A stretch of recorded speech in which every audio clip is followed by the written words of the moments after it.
Terima kasih. Assalamualaikum warahmatullahi wabarakatuh. Perkenalkan, nama saya Didi Dwi Rajo, mahasiswa Prosus Tikes Dr. Subandi, angkatan 19E dengan nomor absen 190100210.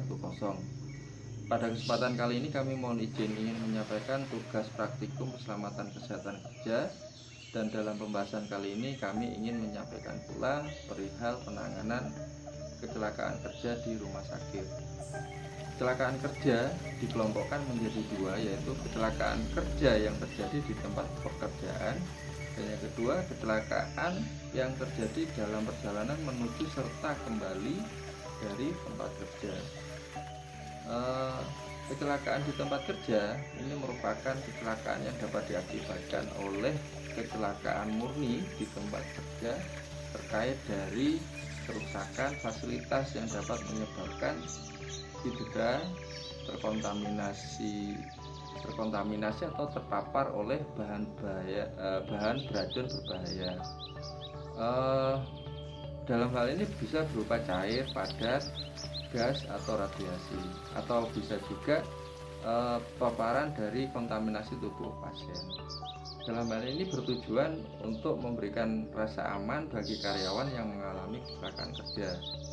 Adapun beberapa prosedur yang harus kita tempuh dalam hal ini, yang pertama, apabila terjadi kecelakaan kerja pada karyawan baik dalam perjalanan dari tempat tinggal menuju tempat kerja maupun kecelakaan di tempat kerja, maka kejadian tersebut dapat dilaporkan kepada penanggung jawab atau koordinator yang pada saat itu berdinas untuk mendapatkan bantuan atau pertolongan.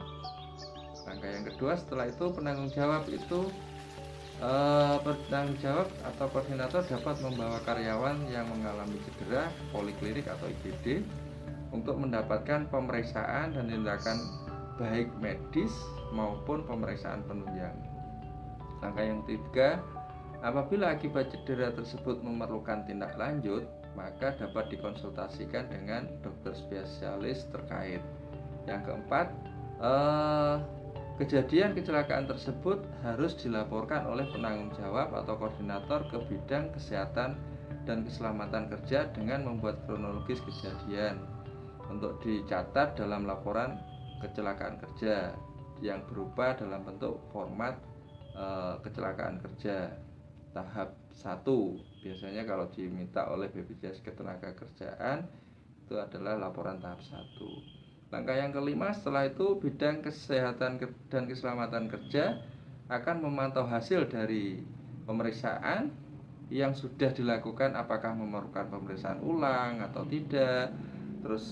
Dan langkah yang keenam, apabila hasil pemeriksaan tersebut memerlukan pemeriksaan ulang, maka bidang keselamatan dan kesehatan kerja akan menjadwalkan kepada karyawan yang mengalami kecelakaan tersebut untuk melakukan pemeriksaan ulang setelah 6 bulan dari pemeriksaan pertama. Langkah yang ketujuh, bidang kesehatan kerja akan melaporkan dan membuat rekomendasi seluruh kejadian kepada Ketua MK3RS setiap bulannya. Maka langkah yang ke-8, Ketua M3RS akan melaporkan catatan kecelakaan kerja karyawan kepada direktur untuk dilanjutkan ke bagian atau bidang terkait. Dan yang ke-9, alur pelaporan terjadinya kecelakaan kerja. Yang pertama, kecelakaan dalam perjalanan berangkat dan pulang kerja. Dan yang kedua adalah kecelakaan di tempat kerja. Dalam hal ini kita harus membuat kronologis peristiwa kecelakaan, melaporkan kejadian pada koordinator kesehatan atau keselamatan kerja ke bidang K3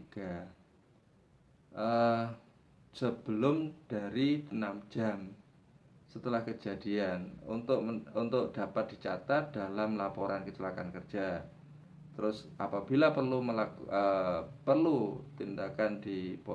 bila perlu dilakukan rujukan ke poliklinik atau IGD untuk mendapatkan pengobatan, perawatan serta konsultasi dokter spesialis jika diperlukan.